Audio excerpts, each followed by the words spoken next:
l'événementiel du déploiement sera ce qui s'appelait jusqu'à il y a peut-être une semaine Canal Olympia, mais qui va être certainement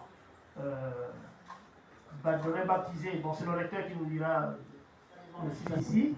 Les jeunes commencent à prendre l'affaire, mais quand vous laissez les jeunes, vous tenez encore un peu. Mais bon, allez. Merci Madame la représentante de l'ambassadeur du Brésil, d'être là, parce que le Brésil, Narcisse vous le dira tout à l'heure, est le pays invité de cette 29e édition. Mais ça, très sincèrement, la presse. Je veux dire, ça fait 29 ans que ce festival se fait, ça ne me rajeunit pas, mais ça fait 29 ans, et sans la presse, nous ne serions plus là. Vous avez toujours été non seulement attentifs à ce que nous faisons, vous avez été patient lorsque nous avons besoin de vous, vous avez été généreux lorsque nous avons besoin de vous, vous avez été très compréhensifs lorsque, certaines années, nous avons eu des couacs. Parce que vous êtes, la presse c'est vrai, mais certains d'entre vous aussi connaissent assez bien le milieu de l'événementiel, le milieu culturel, pour savoir que parfois il y a des difficultés que nous ne pouvons pas surmonter directement et qui ne sont pas toujours dues à notre faute. Merci vraiment beaucoup et merci de votre présence.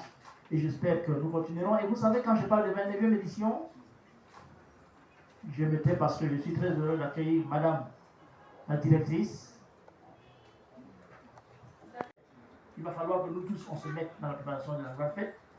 Et je dis à Narcisse que dans le comité, par exemple, de préparation de la 30e édition, il faudra que la presse... Du public sur nos pages Facebook, sur les réseaux sociaux.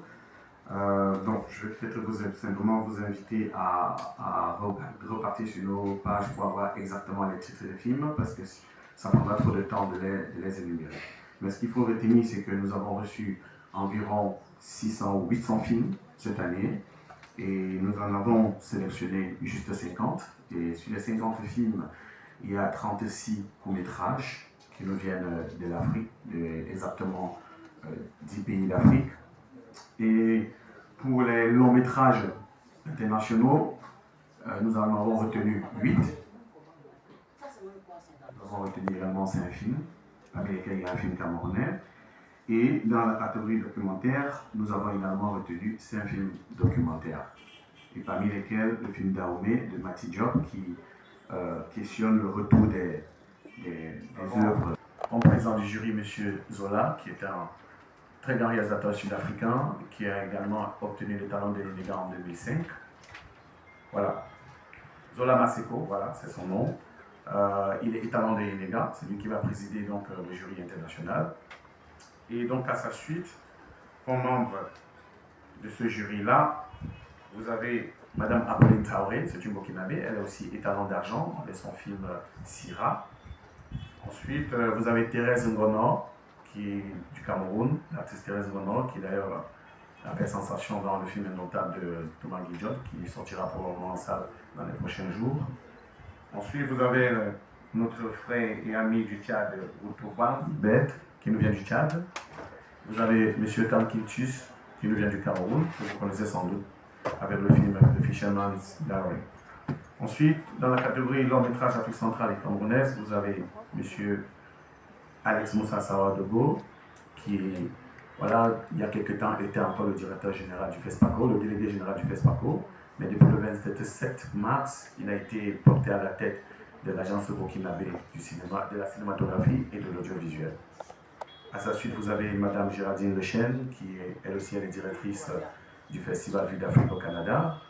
Ensuite, vous avez M. Sheikhi Hammer, qui est un critique de cinéma. Vous avez M. Axel Trésor, qui nous vient de la Côte d'Ivoire, c'est un acteur que vous connaissez sans doute. Encore Pardon. Et vous avez Mme Dorothy Werner, qui travaille pour la Berlina dans la section Panorama. Bon, elle est programmatrice pour le Festival de Berlin. Las, qui nous vient du Maroc, c'est une productrice et distributrice. Madame Akissi Delta, que vous connaissez tous, qui est à l'origine de la série Ma famille, que vous connaissez sans doute. À sa suite, vous avez Franck Olivier Ndema et Axel Adesolo du Cameroun. Voilà pour ce qui est des membres du jury.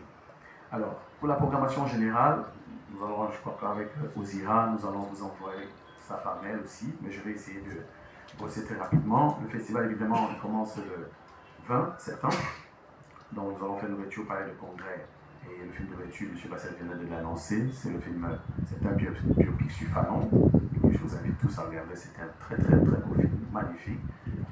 Voilà, et le film a été produit par un Camerounais et l'acteur principal c'est un Camerounais également. Donc je ne vais pas dire long, vous allez aller creuser et trouver l'information. Voilà.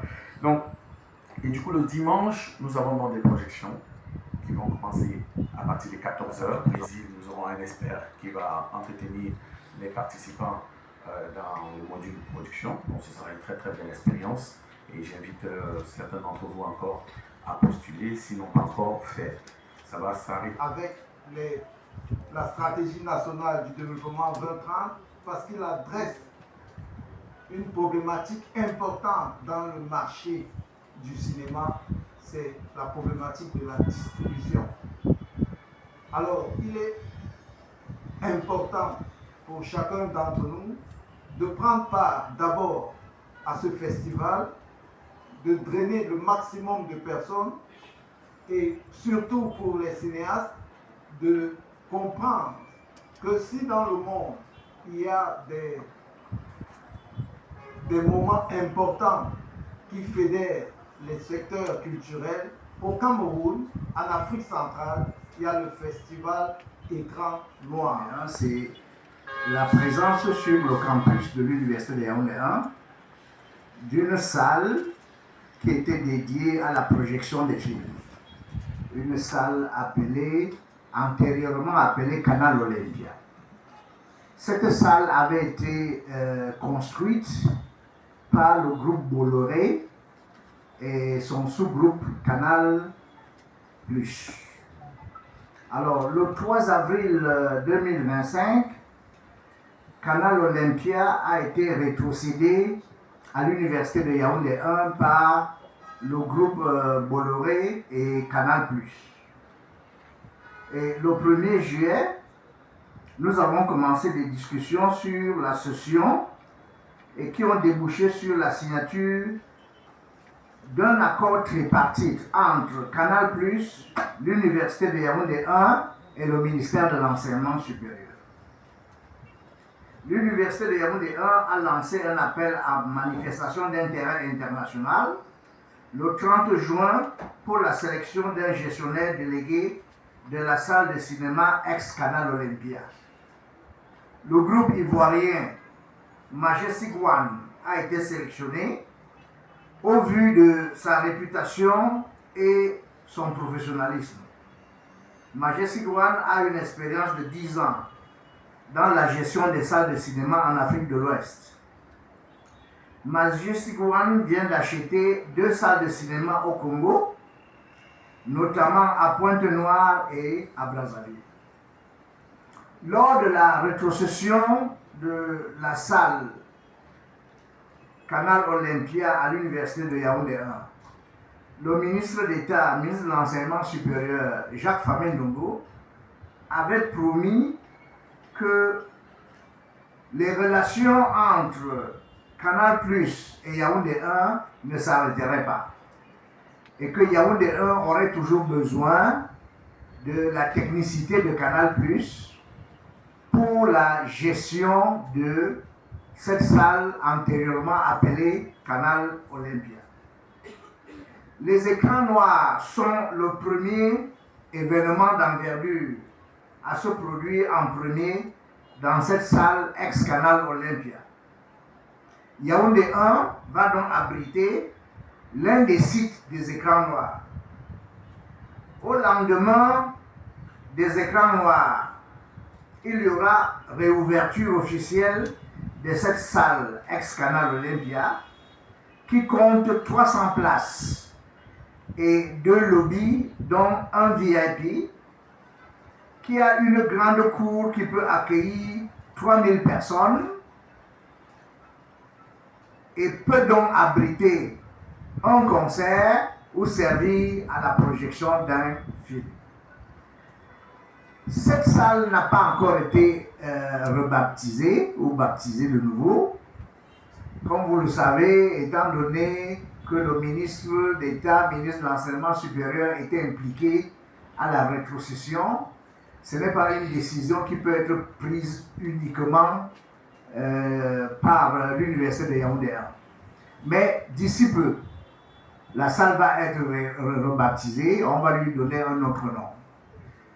Nous voulons remercier le directeur général de Écran Noir, Basek Bakoubio, qui a associé l'Université de Yaoundé 1 à ce grand événement qui est à sa 29e édition.